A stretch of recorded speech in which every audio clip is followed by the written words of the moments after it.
Bismillahirrahmanirrahim.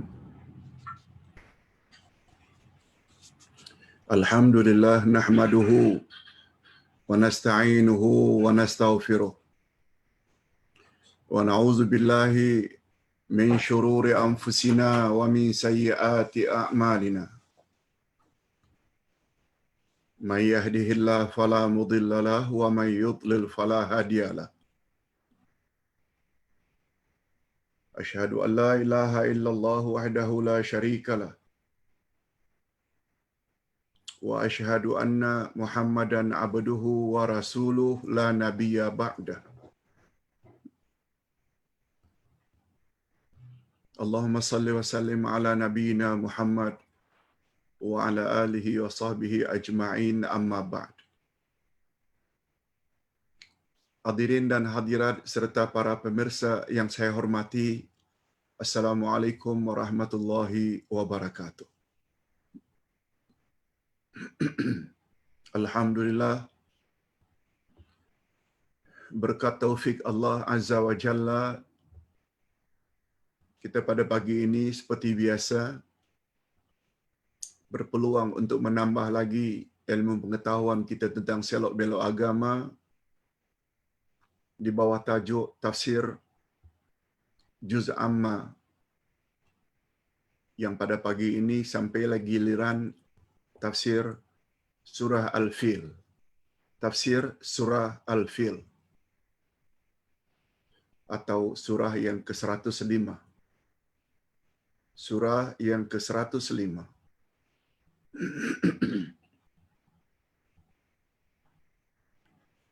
Kalau semua surah dalam Quran ada 114, ini bermakna kita hanya berbaki 9 surah lagi. 9 surah saja untuk sampai kepada penghujung tafsir Juz Amma. Okey, kita mula dengan membaca surat Al-Fil.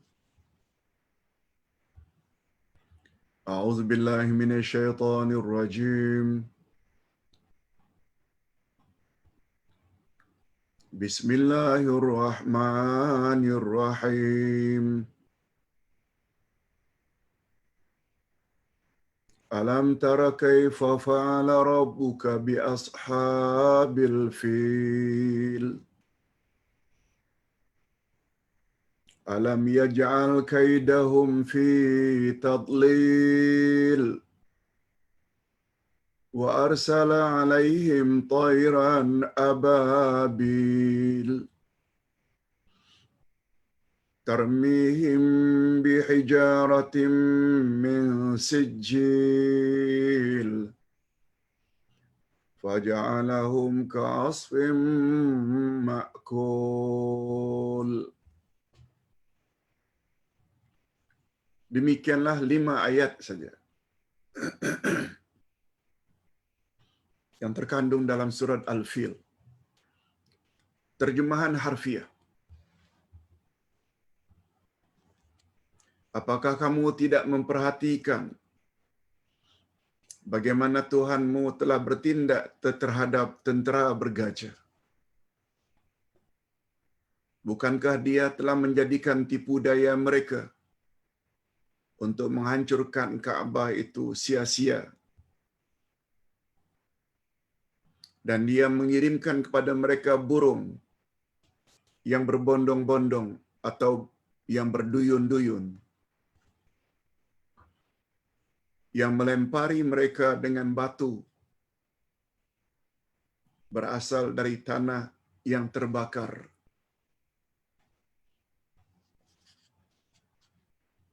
Dan ayat yang terakhir, lalu Dia menjadikan mereka seperti daun-daun yang dimakan ulat. Hancur. Okey. Itu baru terjemahan harfiah.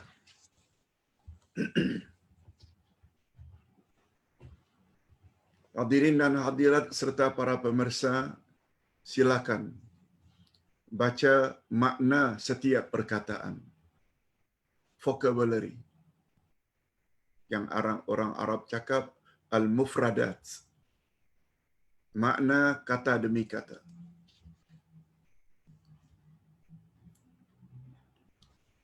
Sebelum kita sampai kepada tafsiran ayat atau terjemah maknawiyah,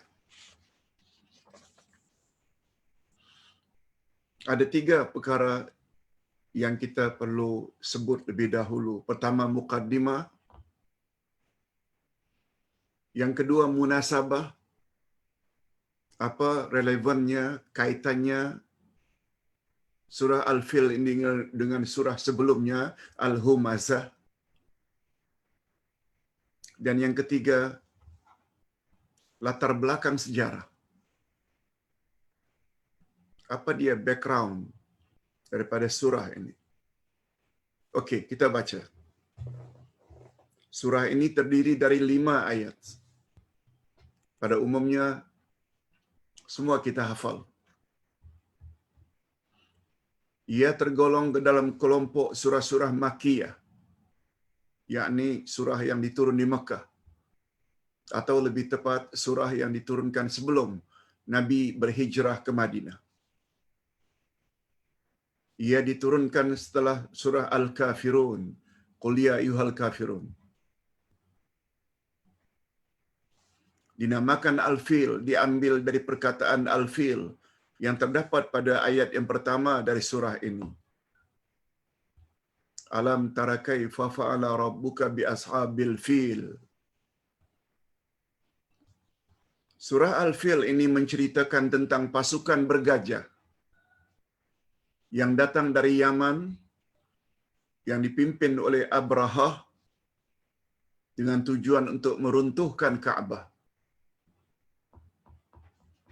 Peristiwa ini terjadi pada tahun Nabi Muhammad sallallahu alaihi wasallam dilahirkan.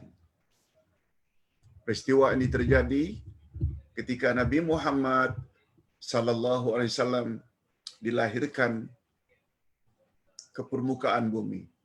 Itu sebabnya tahun lahir Nabi Muhammad selalu disebut dengan tahun gajah. Tahun gajah. Okey. Itu sebagai mukaddimah. Munasabah surah Al-Fil dengan surah sebelumnya, Al-Humazah. Allah Subhanahu wa taala menyatakan dalam surah Al-Humazah bahwa orang yang gemar mengumpat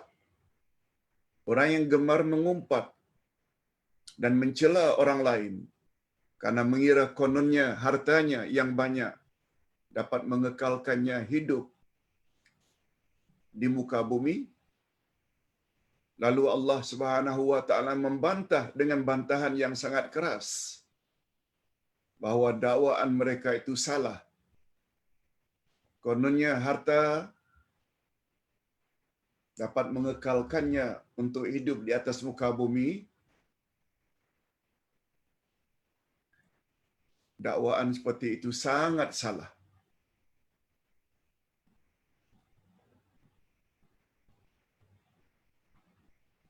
Dan justru mereka benar-benar akan dilemparkan ke dalam api neraka Hutamah. Bukan kekal, malah bila mati tempat mereka Hutamah. Salah satu daripada nama-nama neraka. Untuk membuktikan hakikat tersebut,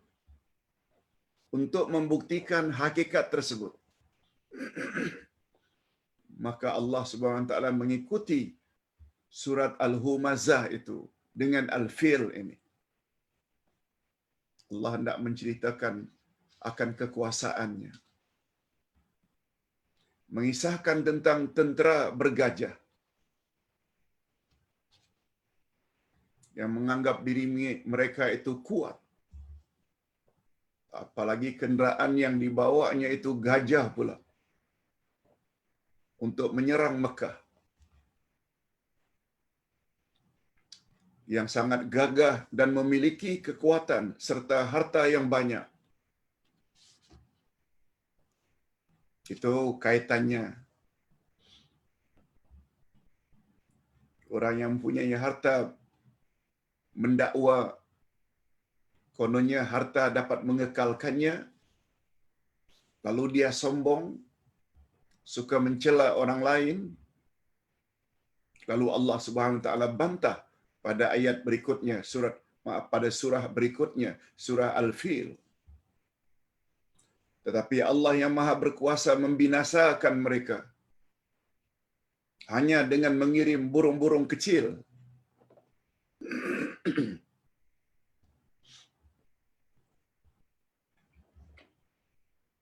Tayran ababil ini, tayran dari kata tayrun, burung. Burung pula dipanggil tayrun dari kata tara yatiru, terbang. Itu sebabnya orang Arab gunakan istilah kapal terbang itu ta'irah. Lapangan terbang itu matar.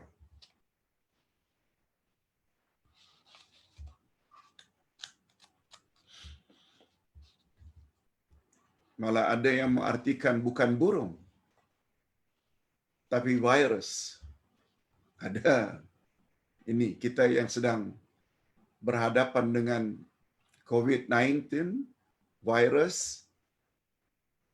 Salah satu terjemahan daripada Tayran ababil yaitu virus yang berterbangan. Nanti kita akan bahas bab itu. Tetapi Allah yang Maha berkuasa membinasakan mereka dengan mengirim burung-burung kecil. Nah, ketika menyebut tentang burung-burung kecil ini, ada yang mengatakan serangga, ada yang mengatakan virus.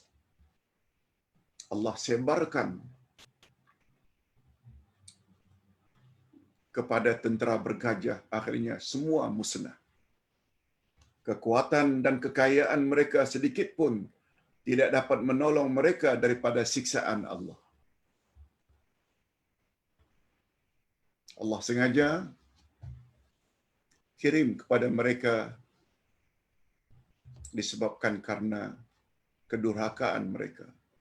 Ingin menentang agama Allah. Ingin menentang tanah suci, kota suci, rumah suci, rumah Allah, Ka'bah.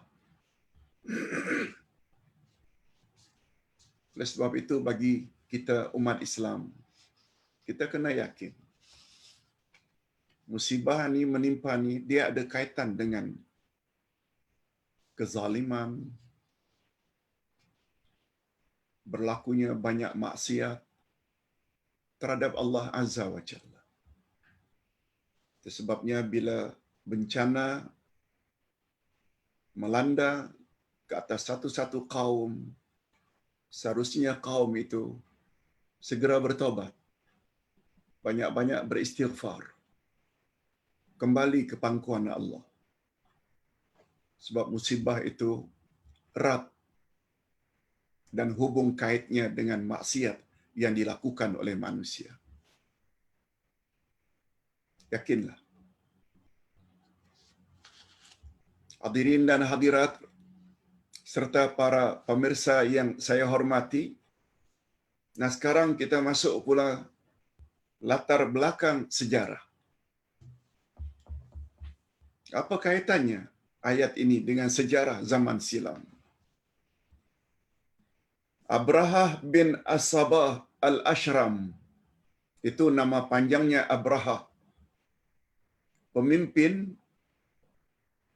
dari Yaman dengan mengendarai gajah pergi ke Mekah untuk menghancurkan Ka'bah. Apa dia punya latar belakang? Mengapa mereka sampai tergamak berbuat demikian? Dia ada kaitannya dengan sejarah ini.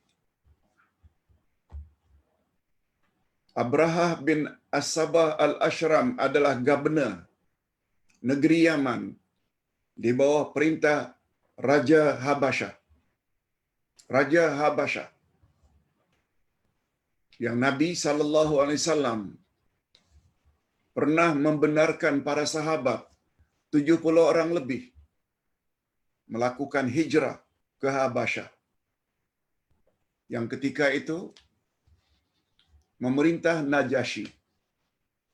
Yang kemudian Najasyi memeluk Islam.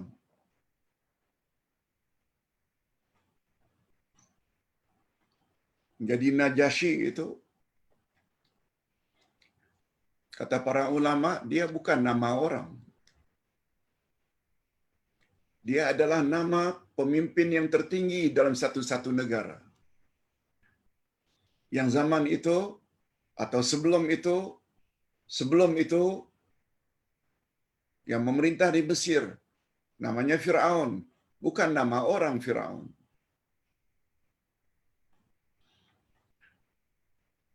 Kalau di Rom namanya Kaisar,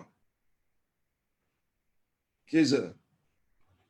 Kalau di Parsi namanya Kisra.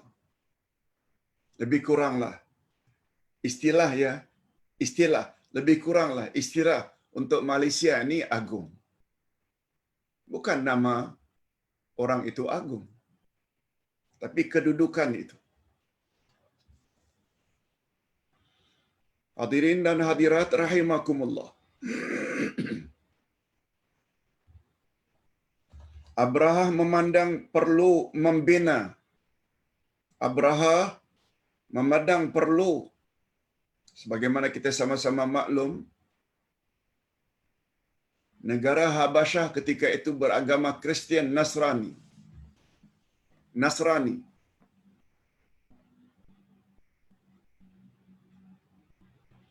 Itu sebabnya Nabi Muhammad sallallahu alaihi wasallam ketika mengutus Muaz bin Jabal setelah Islam, Nabi Muhammad sallallahu alaihi wasallam setelah punya daulah Islamiyah yang ibu kotanya Madinah Al-Munawwarah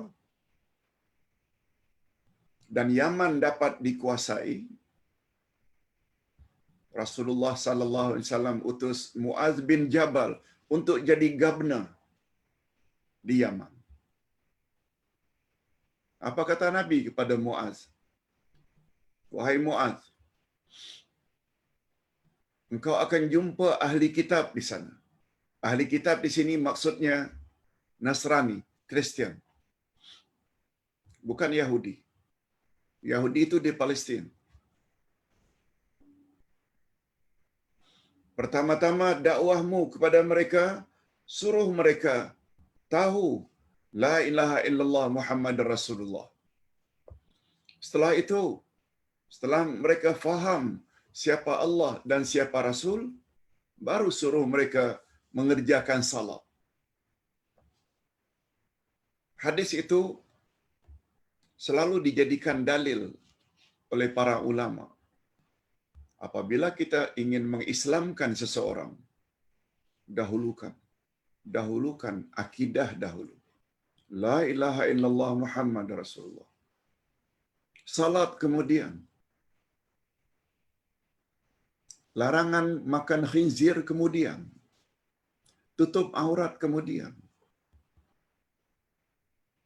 Tapi dahulukan akidah, yaitu 2 kalimah syahadat. Okey, berbalik kepada sejarah. Abraha memandang perlu membina sebuah gereja di Sana'a. Sana'a ini sekarang ini menjadi ibu kota Yaman Utara, Sana'a. Di negeri Yaman. Agar bangsa Arab menunaikan haji ke sana. Hadirin dan hadirat perlu diingat, amalan haji ini dia bukanlah amalan yang bermula dari Nabi Muhammad sallallahu alaihi wasallam.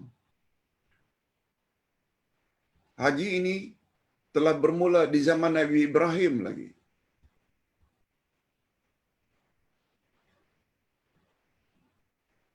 Begitulah seterusnya. Itu sebabnya kalau tak salah semalam Ustaz ada sebut, Nabi Harun pernah pergi dari Palestin menuju ke Mekah. Yang singgah ke Madinah terlebih dahulu untuk haji. Hanya saja dalam perjalanan beliau sakit dan beliau meninggal di Bukit Uhud. Akhirnya Nabi Harun dikebumikan di Bukit Uhud. Menunjukkan bahawa haji ini telah wujud sejak zaman silam lagi pada nabi-nabi terdahulu.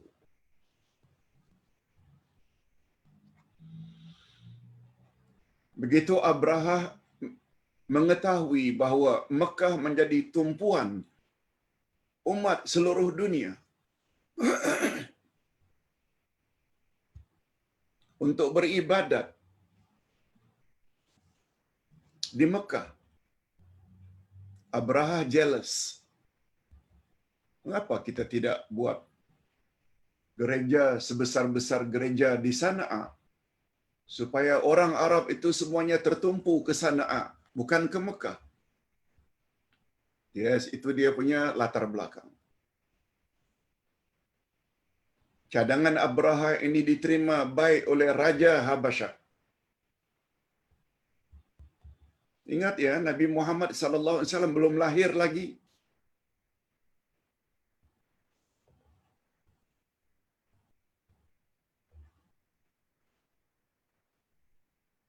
Cadangan Abraha itu diterima baik oleh Raja Habasyah.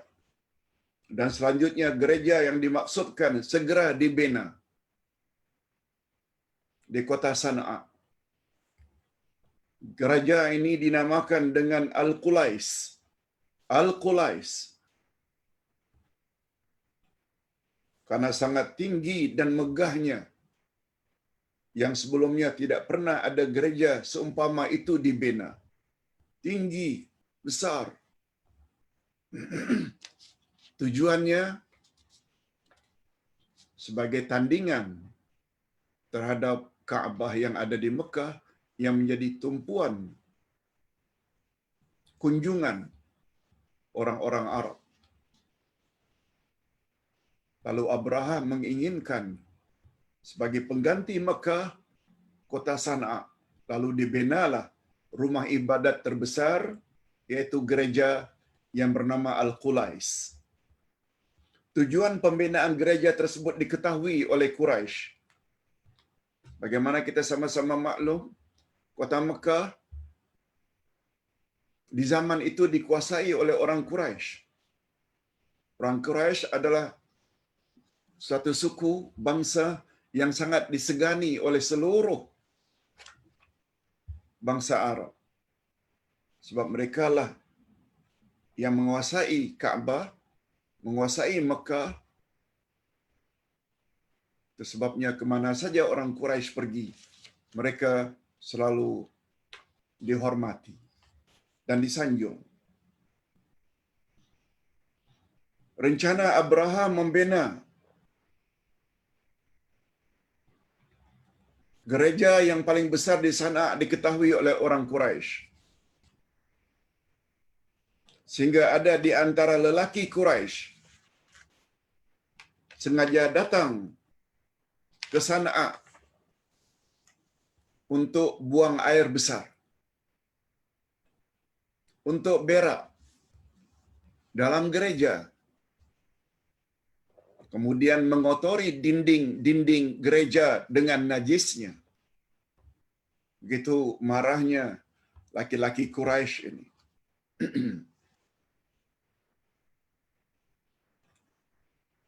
Abraha sangat murka mendengar berita buruk itu. Gereja yang dianggap sebagai rumah suci bukan saja diberak, malah dindingnya dikotori dengan najis orang Quraisy. Lalu segera membuat persediaan tentera bergajah untuk merobohkan Kaabah. Yes, ini sejarahnya.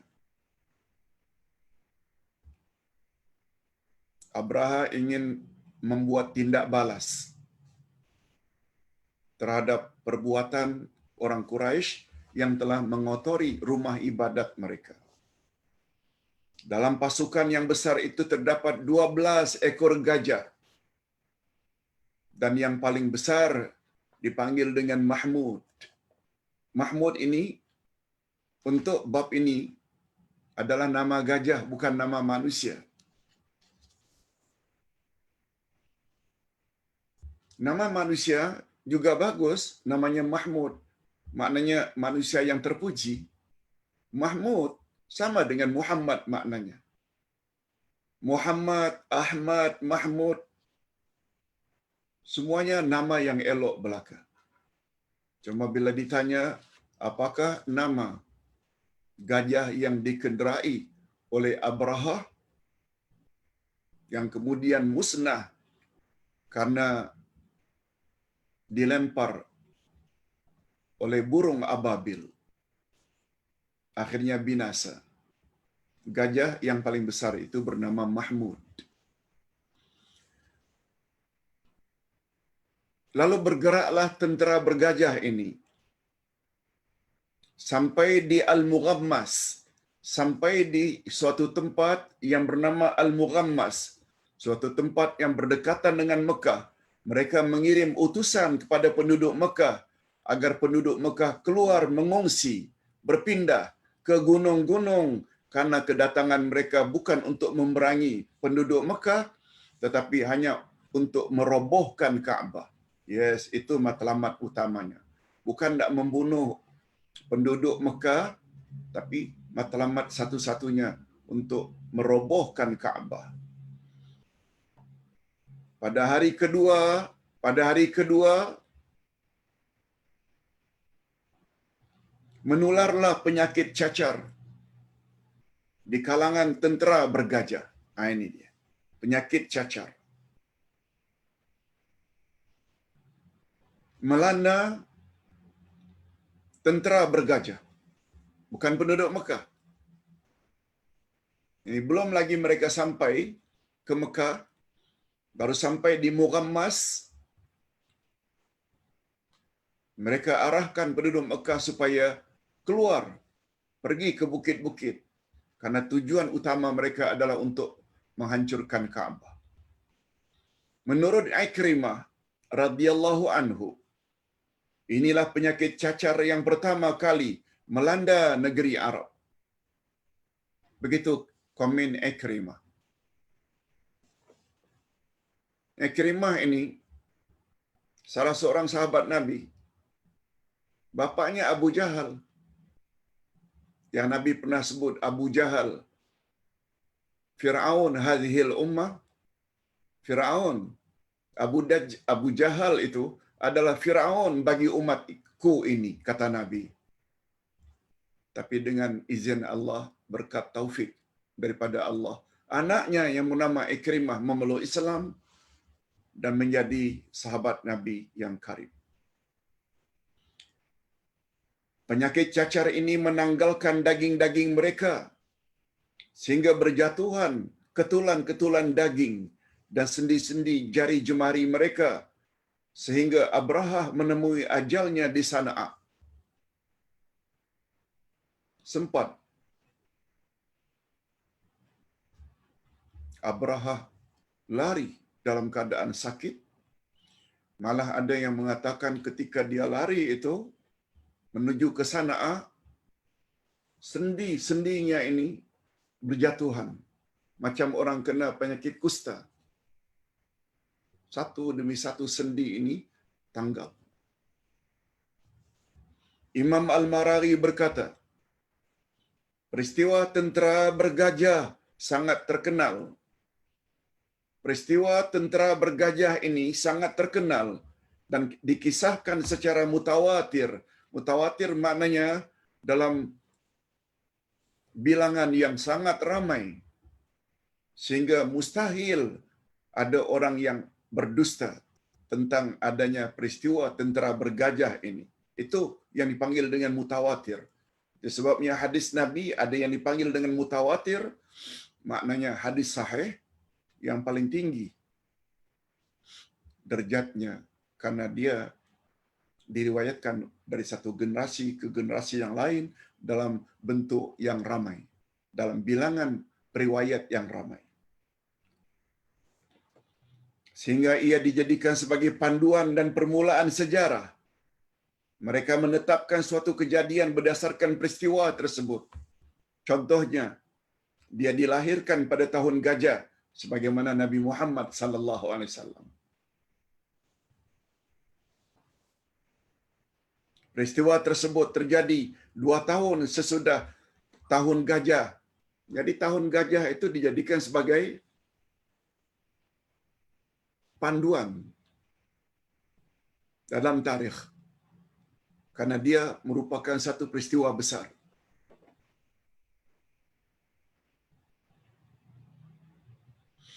Sebagaimana istilah hancurnya bangunan di New York yang kita panggil dengan istilah apa?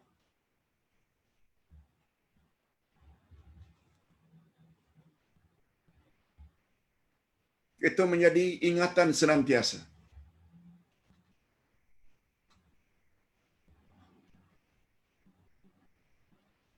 Sebagaimana apa yang terjadi di Indonesia 30 September, yaitu usaha rampas kuasa dan pembunuhan terhadap jenderal-jenderal, itu senantiasa diingat. Begitu jugalah terjadinya tahun gajah ini, dia menjadikan ukuran dalam sejarah. Demikian lebih kurang sejarahnya. Nah, sekarang kita sampai kepada tafsir ayat. Kita tafsirkan satu demi satu, ayat demi ayat. Alam tara kaifa fa'ala rabbuka bi ashabil fil. Apakah kamu tidak memperhatikan bagaimana Tuhanmu telah bertindak terhadap tentera bergajah?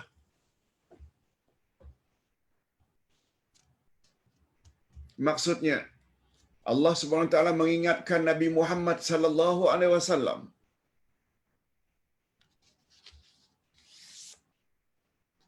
yang tentu saja tidak tahu peristiwa tersebut.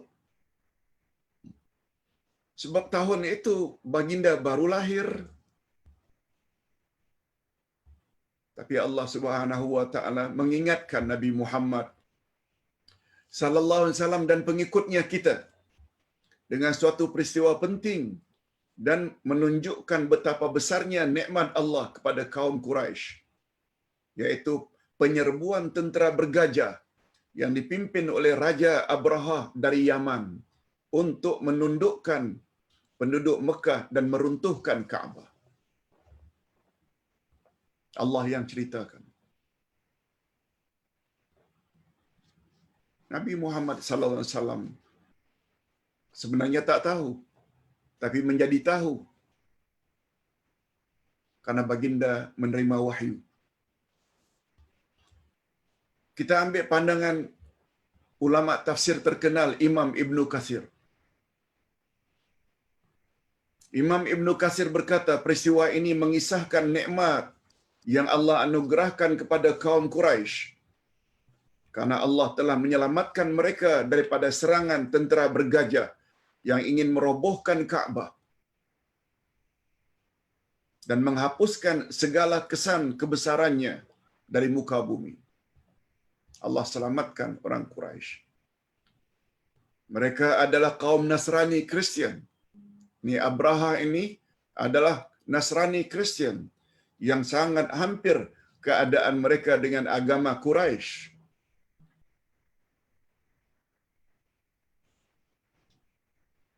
Orang Kristian yang sudah merubah ajaran Injil yang sebenar. Mereka juga sebenarnya menyembah berhala. Sebagaimana mereka dewa-dewakan patung Yesus kononnya. Maria Jadi sebenarnya mereka lebih kurang saja dengan musyrikin Mekah. Sebab mereka tidak lagi berpegang kepada agama Kristian, Nasrani, sebagaimana yang dibawa oleh Nabi Isa, sebagaimana tertera di dalam kitab Injil. Persamaan mereka sama-sama menyembah berhala.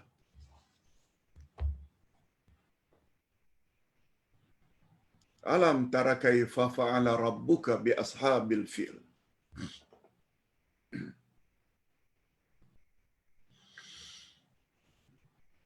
Bila baca ayat ini, Ustaz jadi teringat masa-masa kecil.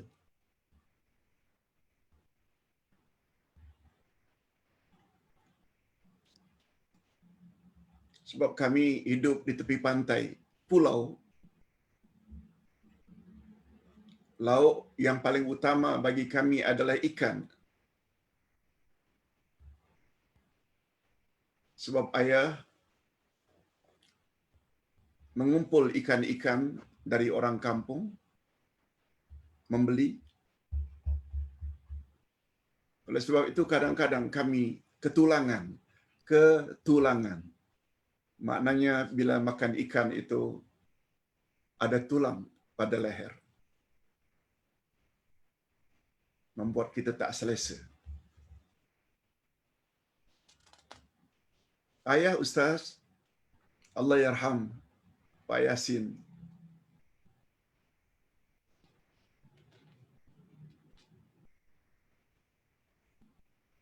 tanya kepada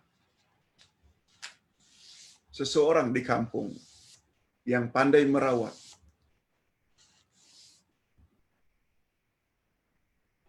Anak saya selalu ketulanganlah, Tuan Haji. Apa yang patut saya baca? Kata Pak Yasin bertanya. Lalu Tuan Haji itu hanya menjawab, baca saja alam tara kaifa fa'ala rabbuka.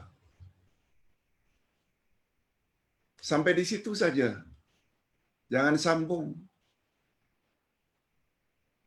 Ingatkan ketika membaca, minta supaya Allah buka tulang tersebut. Hadirin dan hadirat, zaman itu kecil-kecil kita tak tanya. Tetapi setelah besar, Pak Yasin masih hidup, Ustaz yang tanya.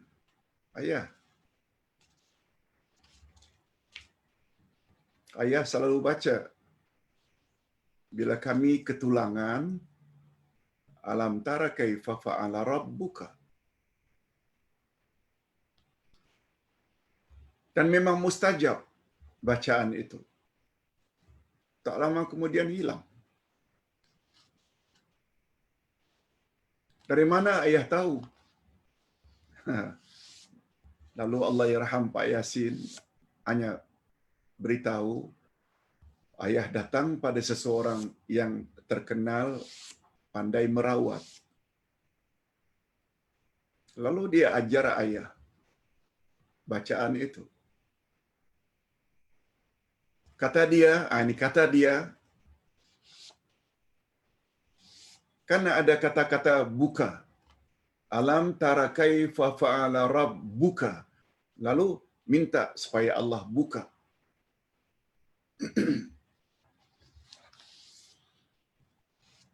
Tapi Tuan Haji yang sama juga ajar ayah.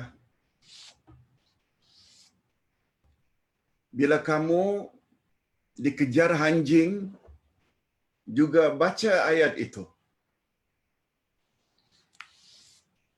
Tapi cara bacanya, alam tara kaifa fa'ala rabb. Jangan sambung dengan buka. Kalau buka, memang dia akan gigit. Tapi Rabb ketapkan mulut dan dia tidak akan gigit kita. Allahu Akbar. Allahu Akbar. Nampaknya macam lucu. Sebab dia tidak ada kaitan sama sekali dengan terbukanya tulang. tanggalnya tulang dan tak ada kaitannya. Tapi begitulah. Begitulah amalan orang dulu-dulu. Dan tidak mustahil. Sesuai dengan ilmu mereka ketika itu, Allah kabulkan. Ini yang namanya Al-Quran itu adalah syifa. Padahal tidak ada kaitan dengan bukanya, dengan tutupnya mulut anjing, dengan tertanggalnya ketulangan. Ini sekedar selingan. Sebab Ustaz bila baca ayat ini selalu ingat pesan ayah. Wallahu a'lam. Hadirin dan hadirat rahimakumullah. Kita teruskan. Alam yaj'al kaidahum fi tadlil. Bukankah dia telah menjadikan tipu daya mereka untuk menghancurkan Kaabah itu sia-sia? Maksudnya, Allah SWT menegaskan bahawa dia akan menggagalkan usaha tentera bergajah. Dia, yakni Allah, gagalkan usaha tentera bergajah. Allah telah menghancurkan mereka dengan sehancur-hancurnya. Dengan kata lain, Allah Subhanahu wa taala protect. Allah Subhanahu wa taala lindungi rumahnya daripada tangan-tangan jahat orang-orang kafir yang ingin meroboh Kaabah.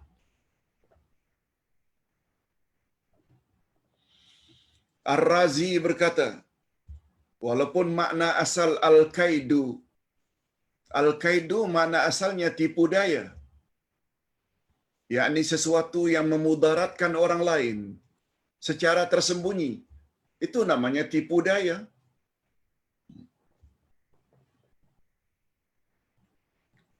Semacam konspirasi. Dilakukan secara rahasia. Itu makna Al-Kaidu pada asalnya. Tetapi mengapa ia digunakan di sini? Padahal rencana menghancurkan Kaabah adalah sesuatu yang nyata dan zahir. Kedatangan tentera bergajah. Tentera bergajah lagi. Gajah kenderaan yang paling besar berbanding kuda atau unta. Nampak usaha Nasrani ingin menghancurkan Kaabah. Pertanyaan, apa rahasianya? Allah gunakan istilah Al-Qaeda. Al-Qaeda itu biasanya tipu muslihat secara tersembunyi. Padahal penyerangan itu nyata dan jelas. Ini dia rahasianya. Rahasia ini kita tidak akan tahu kalau hanya sekedar belajar terjemah harfiah. Tapi dalam terjemah ma'nawiyah disebut. Jawabannya, memang benar ia suatu yang nyata.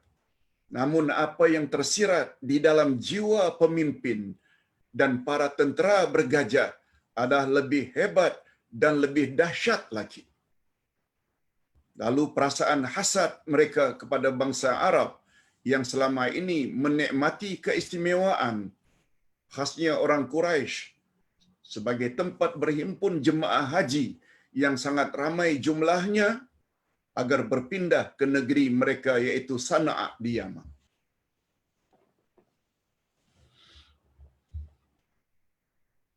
Mudah-mudahan dapat difahami.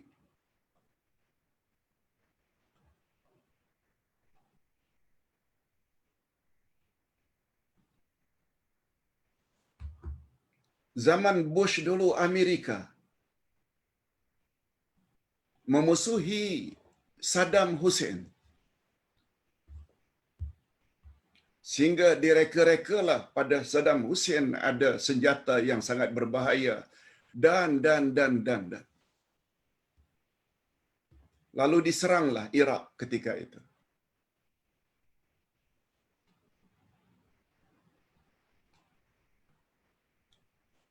Sebagaimana usaha Rusia dulu ingin menaklukkan mujahidin Afghanistan. Nampak besar. dengan serangan demi serangan. Tapi ingat kata ulama tafsir, besar macam manapun serangan secara tentera, itu kecil bila dibandingkan dengan hasad dengki yang ada di dalam hati Bush, di dalam hati orang-orang kafir terhadap Islam. Apa yang mereka akan lakukan secara nyata itu pun dah besar, tapi sebenarnya apa yang ada di dalam hati mereka lebih besar lagi.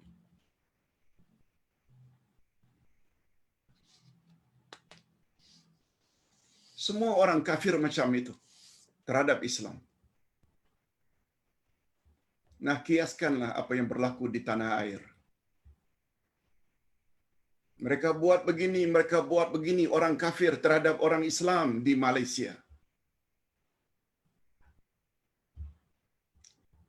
Ustaz tidak perlu sebut semua itu, semua kita tahu.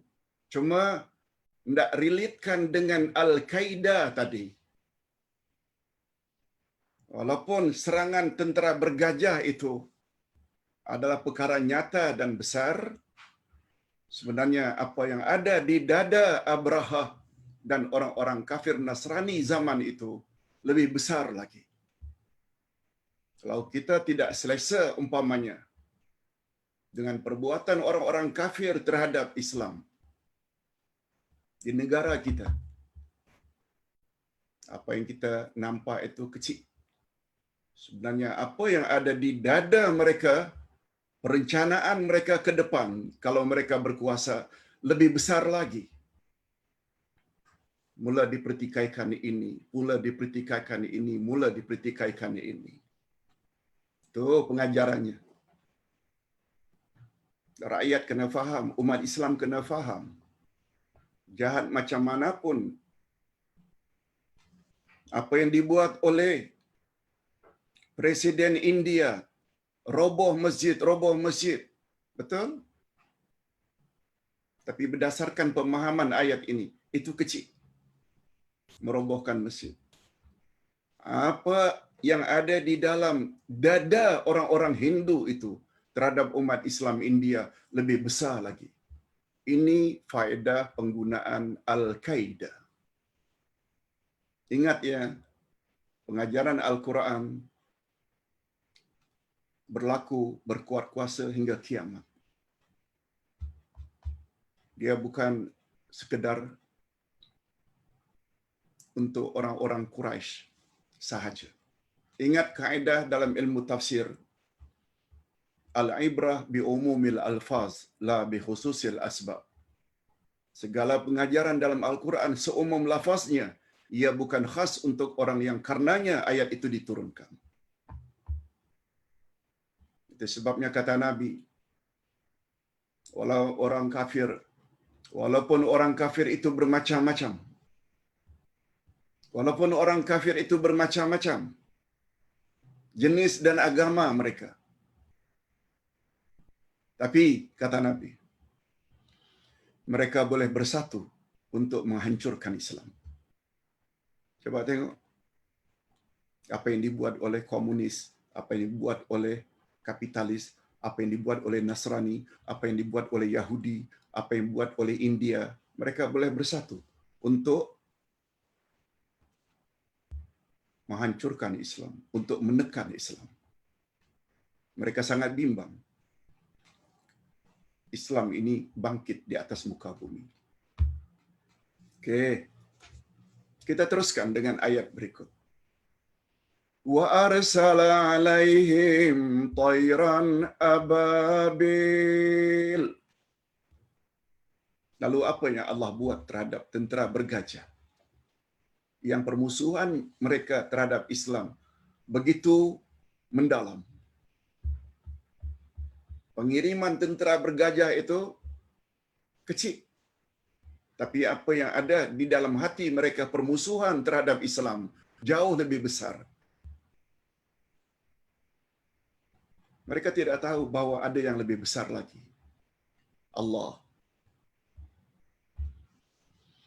Itu sebabnya kita apabila berhadapan dengan pandemik COVID-19 ini, berpada-padalah rasa takut.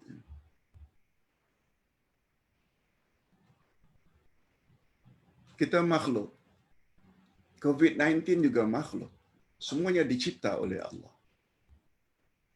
Mengapa tidak minta langsung kepada Yang Maha Berkuasa, Creator, Al-Khaliq? Dia boleh angkat COVID-19 bila-bila masa, jika dia mahu. Itu sebabnya kita hendaklah berpada-pada. Panduan Nabi, bila berhadapan dengan wabak, stay at home. Kecuali jika perlu saja keluar.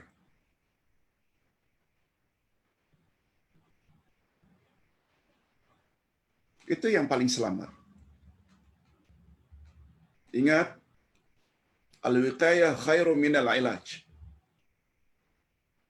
Memelihara diri daripada mendapat musibah itu adalah lebih baik daripada merawat. Prevention is better than cure. Dalam bahasa Arabnya, al-wiqayah khairu minal ilaj. Tindakan yang bersifat preventif, khairun, better, lebih baik, minal ilaj, daripada mengobati bila sudah sakit. Sebabnya kata Nabi, apabila wabak melanda, stay at home. Jangan keluar. Kecuali jika perlu saja. Hadirin dan hadirat rahimakumullah. Wa arsala alaihim tayran ababil. Dan dia mengirimkan, dan dia, yakni Allah mengirimkan kepada mereka burung-burung yang berbondong-bondong. Berbondong-bondong dengan makna berduyun-duyun. Sangat banyak. Maksudnya Allah menceritakan bagaimana caranya menggagalkan tentera bergajah, iaitu dengan mengirimkan kepada mereka burung ababil yang berduyun-duyun sambil melempar mereka dengan batu-batu dari tanah yang sangat panas sehingga mereka hancur dan daging mereka tertanggal dan berjatuhan ke mana-mana. Na'udzubillah min dzalik. Ibnu Al-Jauzi berkata, terdapat 5 pendapat tentang makna al-ababil ini. 5 pendapat. Kita baca. Ini pendapat bukan sembarang orang. Yang pertama, ababil dengan makna berpencar-pencar ke sana kemari. Demikian pendapat Ibnu Mas'ud dan Al-Akhfash. Ibnu Mas'ud bukan sembarang orang. Abdullah bin Mas'ud. Makna kedua, ababil dengan makna berduyun-duyun dan beriringan. Demikian pendapat Ibnu Abbas, Abdullah Ibnu Abbas, Mujahid dan Muqatil. Semuanya pakar tafsir. Makna ketiga, al-ababil dalam jumlah yang sangat banyak. Demikian pendapat Al-Hasan dan Tawus. Pendapat kelima. Pendapat keempat, kelompok demi kelompok. Demikian menurut Atha, Abu Saleh, Abu Ubaidah, Ibnu Qutaibah dan Az-Zujaj. Pendapat yang kelima, berwarna-warni. Ababil dengan makna berwarna-warni. Demikian pendapat Zaid bin Aslam, menurut Al-Farra dan Abu Ubaidah, ababil tidak ada mufradnya, tidak ada singularnya. Dia adalah satu bentuk ababil dengan makna tadi. Nah, ini pandangan yang juga cukup menarik dari Imam Al-Maraghi. Ini yang Ustaz isyaratkan tadi. Kata Imam Al-Maraghi,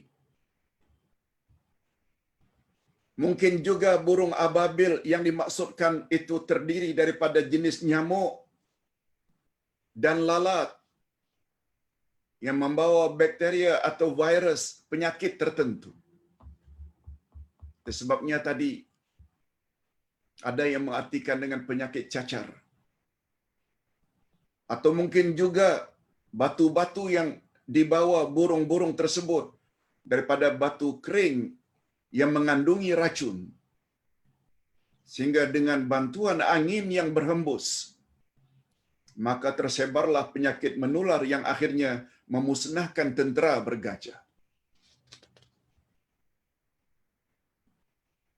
Jadi tayran ababil itu ada juga yang mengartikan dengan virus, sebagaimana yang Ustaz baca di dalam kitab Tafsir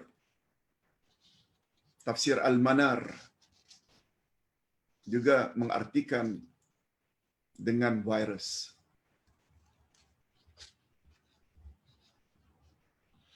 Kita teruskan dengan ayat second last. Tarmihim bihijaratim min sijil, yang melempari mereka dengan batu berasal dari tanah yang terbakar. Maksudnya, batu-batu yang dilempar oleh burung-burung ababil ke arah tentera bergajah itu berasal dari tanah yang terbakar. Berasal dari tanah yang terbakar. Daripada Ubaid bin Umair Al-Laythi, katanya, tatkala Allah berkehendak untuk menghancurkan tentera bergajah, lalu Allah mengirim kepada mereka burung-burung yang muncul dari dasar laut. Menarik. Dari dasar laut. Burung-burung itu bukan dari udara, tapi muncul dari laut, dari dasar laut. Masing-masing membawa 3 biji batu. 1 di paruhnya, di moncongnya, dan 2 di kaki masing-masing. Ketiga-tiga batu tersebut dilempar oleh burung ababil ke atas kepala mereka sambil memekik. Lempar sambil memekik. Dan tidak ada satupun batu yang dilemparkan dari satu sisi, melainkan keluar dari sisi yang lain. Maknanya kelajuannya itu macam peluru, macam pelor, menembus. Jatuh di kepala penunggang gajah, langsung macam peluru, tembus ke perut gajah. Na'udzubillah min dzalik.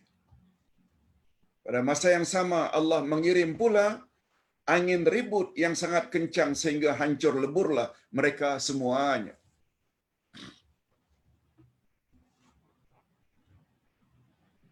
Bila ditanya, Pak Ustaz, mengapa muncul dari laut burung ababil? Membawa batu yang sangat panas. Ingat sabda Nabi sallallahu alaihi wasallam. Apa kata Nabi kepada para sahabat? Dan para sahabat percaya saja, sebab Nabi yang cakap. Apa kata Nabi? Di bawah tanah ini, bumi ini ada air. Nun, jauh di bawah air sana ada api. Di bawah tanah ini ada air. Itu kita fahamlah. Dan di bawah air sana ada api. Nabi sudah sebut 1400 tahun lebih yang lalu. Bagi kita tidak heran lagi. Hari ini, pergilah ke Terengganu, menyusur pantai. Kita akan nampak api keluar dari laut. Seingat Ustaz, demikian. Apa dia? Karena ada minyak di bawah laut. Itu sebabnya ada pelanta minyak. Minyak bahan bakar. Minyak yang selalu disebut dengan bahan bakar itu adalah api. Muncul dari dasar laut. Demikian iman para sahabat. Ini yang dimaksudkan dengan al-imanu bil ghaib. Sebagaimana imannya Abu Bakar As-Siddiq. Begitu Nabi beritahu beliau telah melalui perjalanan yang sangat jauh, Isra' Mi'raj. Berangkat habis Isya, sebelum subuh dah balik ke Mekah. Abu Bakar tak pernah ragu. Itu sebabnya beliau mendapat gelar As-Siddiq. Kita hendaknya biar sampai ke peringkat itu. Walaupun tidak sampai ke peringkat itu betul, paling kurang serpihannya jadilah. Di mana apa kata Allah, apa kata Rasul, yakini saja. Kita dah bahas panjang lebar beberapa hari akhir-akhir ini ketika Allah berfirman, "Dzalikal kitabu la raiba fi hudan lil muttaqin." Inilah kitab, tidak ada keraguan sedikit pun di dalamnya, pedoman bagi orang yang bertakwa. Itu sebabnya kita ingin mengaji lebih banyak untuk memahami apa yang ada dalam Al-Quran, untuk kita jadikan pengajaran. Okey. Kita sampai ke ayat yang terakhir. Faja'alahum ka'asfim ma'kul. Lalu dia menjadikan mereka seperti daun-daun yang dimakan ulat.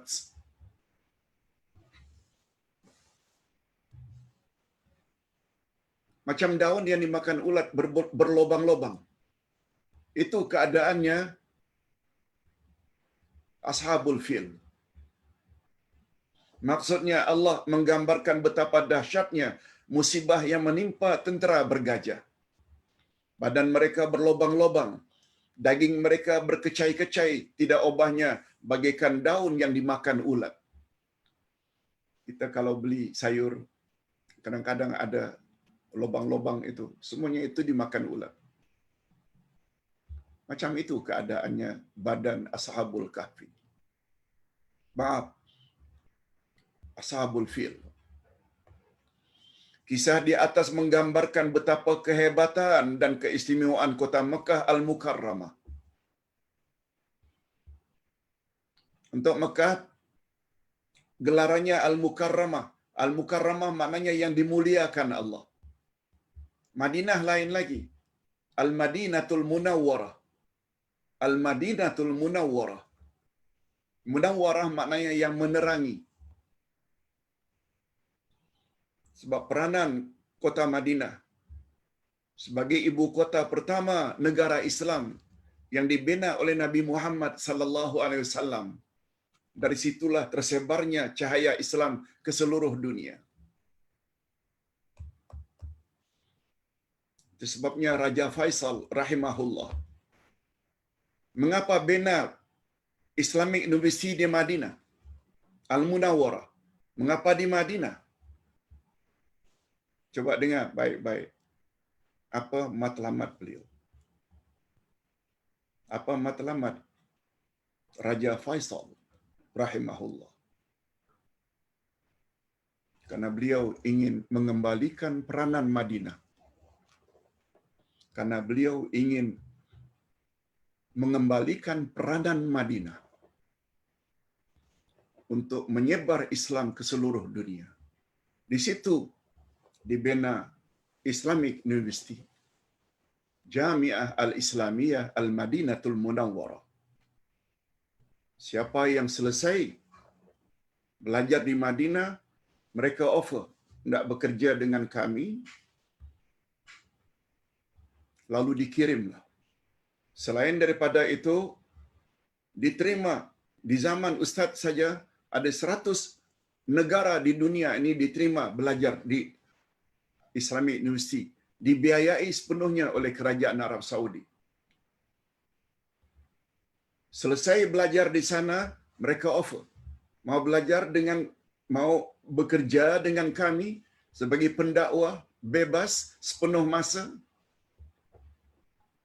kami akan kirim ke negara-negara yang kamu mampu berbahasa negara tersebut. Lalu dikirimlah kawan-kawan ustaz, ada yang ke Belanda, ada yang ke Suriname, ada yang ke Australia.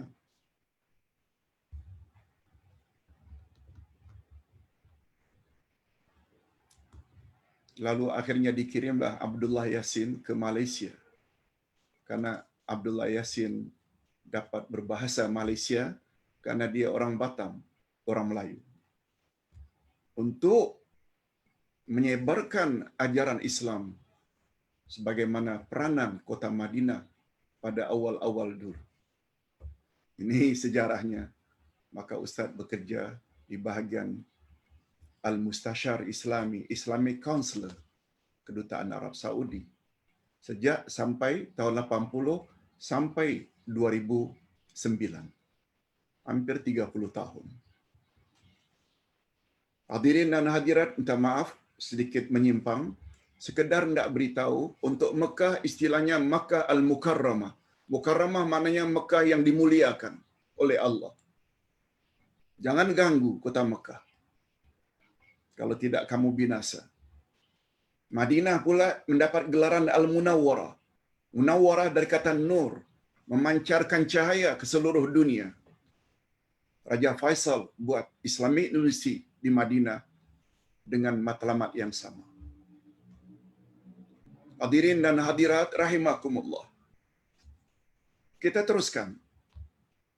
Kisah di atas menggambarkan betapa kehebatan dan keistimewaan kota Makkah Al-Mukarramah.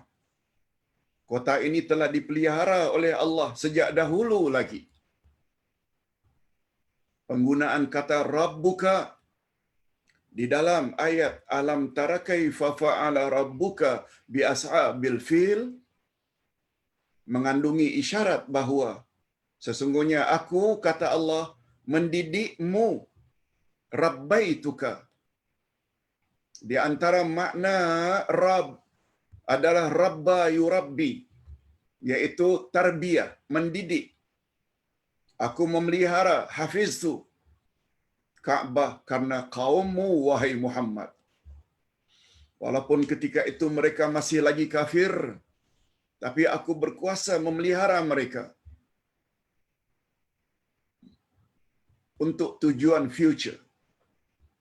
Kelak engkau akan aku angkat menjadi rasul di bumi itu. Oleh sebab itu, bagaimanakah aku akan membiarkan untuk mendidik kamu, wahai Muhammad, setelah aku mengutus kamu sebagai rasulku dan setelah masuk Islam kebanyakan kaummu. Sebabnya Nabi Muhammad sallallahu alaihi wasallam, sebagaimana Allah telah menerangkan, aku pelihara Ka'bah. Sebab di bumi itu aku akan angkat engkau sebagai penghulu semua rasul. Sehingga dari kota itulah akhirnya tersebar Islam ke seluruh dunia. Allah Subhanahu wa taala bukan saja selamatkan Mekah, tapi juga Allah selamatkan Nabi Muhammad sallallahu alaihi wasallam. Itu sebabnya Nabi Muhammad pernah menyebut tentang dirinya, Addabani Rabbi fa ahsana ta'dibi. Yang membentuk adabku, perilakuku, akhlakku adalah Tuhanku. Addabani Rabbi. Allah lah yang telah membentuk adabku. Fa ahsana ta'dibi. Pembentukan daripada Allah adalah pembentukan yang terbaik. Oleh sebab itu jangan heran kalau Allah Subhanahu wa taala berfirman dalam ayat 21 dari surat Al-Ahzab. Apa kata Allah? Laqad kana lakum fi Rasulillahi uswatun hasanah.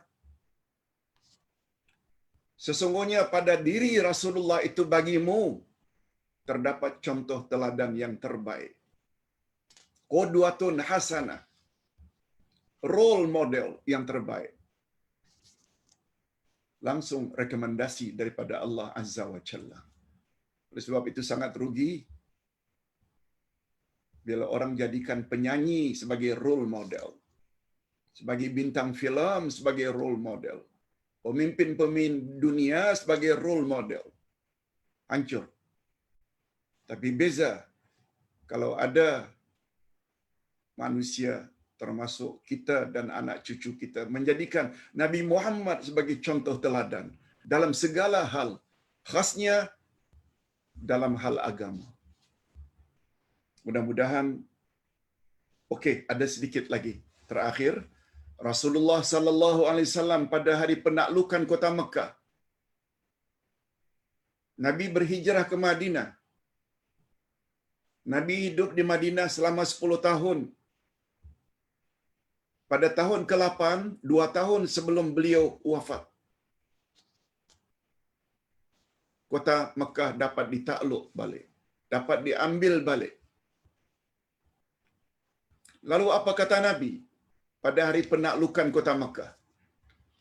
Inna Allaha habasa an Makkatal fil wa sallata 'alaiha rasulahu wal mu'minin wa innahu qad 'adat hurmatuha al-yawm ka hurmatiha bil ams. Ala falyuballighi syahidul ghaib. Hadis sahih riwayat Bukhari dan Muslim. Coba dengar baik-baik. Sesungguhnya Allah, kata Nabi, baginda Rasul sallallahu alaihi wasallam bersabda, apa kata Nabi? Sabda Nabi, sesungguhnya Allah telah menghalang tentera bergajah daripada Mekah. Maknanya Allah selamatkan Mekah. Dan dia telah merestui Rasulnya dan orang-orang beriman menguasainya. Sebab kota Mekah dapat diambil balik. Alhamdulillah. Sampai hari ini. Malah diisytiharkan kota Mekah sebagai tanah haram. Haram orang kafir masuk. Sesungguhnya telah kembali kehormatan kota Mekah pada hari ini sebagaimana kehormatannya pada masa silam. Ketahuilah, kata Nabi, ketahuilah, hendaklah siapa yang hadir menyampaikan berita ini kepada yang tidak hadir. Maknanya berita tentang keselamatan kota Mekah ini perlu kita war-warkan kepada yang lain, yang belum dengar. Hadirin dan hadirat, sampai di sini dulu penjelasan kita tentang tafsir surat Al-Fil. Berikut kita akan buka